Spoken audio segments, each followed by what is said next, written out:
എൻ്റെ പേര് ലിസി. ഞാൻ വയനാട് സുൽത്താൻ ബത്തേരിയിൽ നിന്നും വരുന്നു.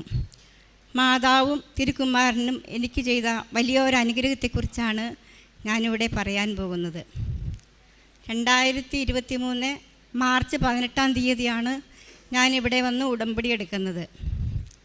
ഞാനിവിടെ വന്ന് ഉടമ്പടി എടുക്കാനുള്ള ഒന്നാമത്തെ കാരണം, എനിക്കൊരു വീട് അത്യാവശ്യമായിരുന്നു. അങ്ങനെ ഉടമ്പടിയിൽ വെച്ച ആദ്യത്തെ കാര്യമാണ് ഒരു വീട്. 8 വർഷമായി ആഗ്രഹിക്കുന്ന ഒരു കാര്യമാണ് എനിക്കൊരു വീട്. അതിനിടയിൽ ഞങ്ങൾ ഇപ്പോൾ താമസിക്കുന്നതായിടത്ത് മണ്ണെല്ലാം നിരത്തി അവിടെ ആദ്യം ഒരു പ്രാവശ്യം കുറ്റിയടിച്ചു. ഒന്നും നടന്നില്ല. വീണ്ടും 1 വർഷം കഴിഞ്ഞപ്പോൾ ഒന്നും കൂടി കുറ്റിയടിച്ചു. എന്നിട്ടും ഒന്നും നടന്നില്ല.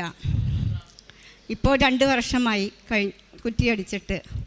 അങ്ങനെ ഞാനിവിടെ ഒന്ന് ഉടമ്പടി എടുത്തു. കണ്ണുനീരോടെ മുട്ടുമേലൊന്ന് പ്രാർത്ഥിച്ചു.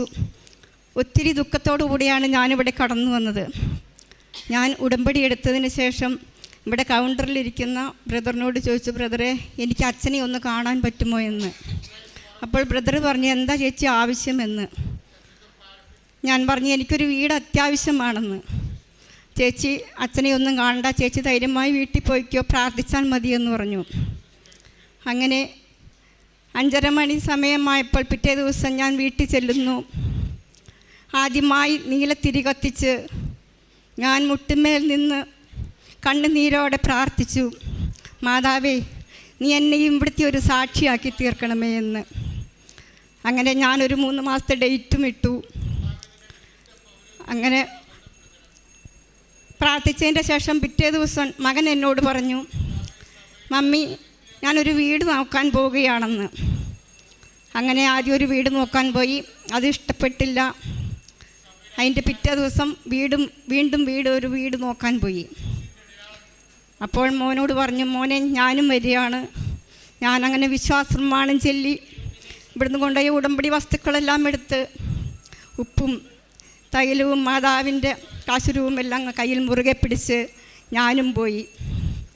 ഞാൻ വീട് ചെന്ന് കണ്ടപ്പോൾ എനിക്ക് ഒത്തിരി ഇഷ്ടമായി. ഞാൻ ആഗ്രഹിച്ച ഒരു സ്ഥലത്ത് എനിക്കിഷ്ടപ്പെട്ട, ഞാൻ ആഗ്രഹിച്ചതുപോലെ ഒരു വീടായിരുന്നു.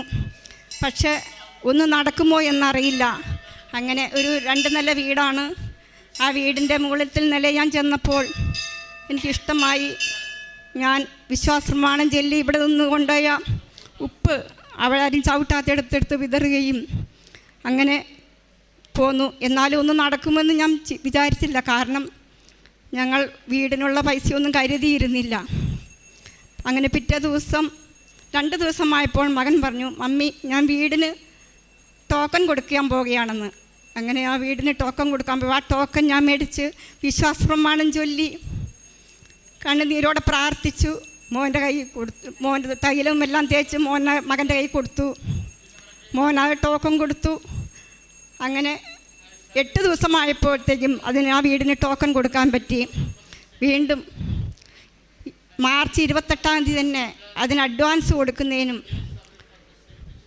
മെയ് 23-ാം തീയതി അതിൻ്റെ രജിസ്ട്രേഷൻ കഴിയുന്നതിനും മാതാവ് ഞങ്ങളെ ഒത്തിരി അനുഗ്രഹിച്ചു. മാസങ്ങളും വേണ്ട, ആഴ്ചകളൊന്നും വേണ്ട, ഒന്നിനെക്കുറിച്ചും വിചാരപ്പെടേണ്ട. എല്ലാത്തിനും പ്രാർത്ഥനയാലും അപേക്ഷയാലും നിങ്ങളുടെ ആവശ്യങ്ങൾ സ്തോത്രത്തോടെ അറിയിക്കുക എത്രയെന്നുണ്ട്. ഫിലിപ്പിയർ 4:6 പറഞ്ഞിരിക്കുന്നത് പോലെ മനുഷ്യരിൽ ആശ്രയിക്കുന്നതിനേക്കാൾ യഹോവയിൽ ആശ്രയിക്കുന്നത് നല്ലത്. അങ്ങനെ ആ വീട് ഞങ്ങൾക്ക് സ്വന്തമാക്കി തീർക്കുവാൻ സാധിച്ചു. വീണ്ടും ഒരനുഭവം. 10-15 വർഷമായിട്ട് എൻ്റെ മകന് ജോലിയുണ്ട്. എങ്കിലും സ്ഥിരമായൊരു ജോലി മകനില്ലായിരുന്നു. അങ്ങനെ ഏപ്രിൽ 30-ാം തീയതി ഇനി വീടിൻ്റെ ലോണെല്ലാം അടയ്ക്കാനുണ്ട്. അപ്പോൾ ഞാൻ പ്രാർത്ഥിച്ചു, മകന് സ്ഥിരമായൊരു ജോലി ഉണ്ടെങ്കിൽ മാത്രമേ അത് അടയ്ക്കാൻ സാധിക്കുകയുള്ളൂ എന്ന്. അങ്ങനെ 30-ാം തീയതി ഞാൻ കണ്ണുനീരോടെ പ്രാർത്ഥിച്ചു. മെയ് 1-ന് തന്നെ അവിടെ തന്നെ ബത്തേരി തന്നെയുള്ളൊരു നല്ലൊരു സ്ഥാപനത്തിൽ സ്ഥിരമായി ഒരു ജോലി കിട്ടുന്ന, നല്ല സാലറിയോടുകൂടി കിട്ടുന്നതിനും മാതാവ് അതിനെ സഹായിച്ചു. അതിന് ഇൻ്റർവ്യൂവിന് പോകുമ്പോഴും ഞാൻ ഇവിടുത്തെ നേർച്ച വസ്തുക്കളെടുത്ത് പ്രാർത്ഥിച്ച് ചെറിയ കാശ് രൂപം എടുത്ത് അവൻ്റെ കയ്യിൽ മുറുകെ പിടിച്ചു കൊള്ളാൻ പറഞ്ഞു. അങ്ങനെയാണ് മകന് സ്ഥിരമായൊരു ജോലി കിട്ടിയത്. വീണ്ടും ഒരനുഗ്രഹം, എൻ്റെ ഹസ്ബൻഡ് നല്ല മുറുക്കുന്ന ഒരു മനുഷ്യനായിരുന്നു. അത്യാവശ്യം മദ്യപിക്കുമായിരുന്നു. ഈ ഉടമ്പടി വസ്തുക്കളെല്ലാം എന്നും പ്രാർത്ഥിക്കുമ്പോൾ ഞാൻ കൊടുക്കും. 10 വർഷങ്ങളോളമായി മുറുക്കിന് അടിമയായിരുന്ന ഒരു മനുഷ്യനാണ്. നേർച്ച വസ്തുക്കളെല്ലാം എപ്പോഴും പ്രാർത്ഥിച്ചു കഴിയുമ്പോൾ ഞാൻ വീട്ടിലുള്ളവർക്ക് എല്ലാവർക്കും തേച്ചു കൊടുക്കും. അങ്ങനെ അതും മാറിക്കിട്ടി. അങ്ങനെ മാതാവിന് ഒത്തിരി അനുഗ്രഹങ്ങൾ ഞങ്ങളുടെ കുടുംബത്തിന് കോരി ചൊരിഞ്ഞുകൊണ്ടിരിക്കുകയാണ്. ഇനിയും ഓരോ അനുഗ്രഹങ്ങൾ. എൻ്റെ കാരുണ്യപ്രവൃത്തികൾ ചെയ്യുന്നത് ഞാൻ എല്ലാ ബുധനാഴ്ചയും ഉപവാസമെടുക്കും. അങ്ങനെ ഉപവാസമെടുത്ത് ഗവൺമെൻറ് ഹോസ്പിറ്റലിൽ പോയി രോഗികളെ സന്ദർശിക്കും. അവർക്കുള്ള ഭക്ഷണം വയ്ക്കാൻ കൂടും, പത്രം കൊടുക്കും.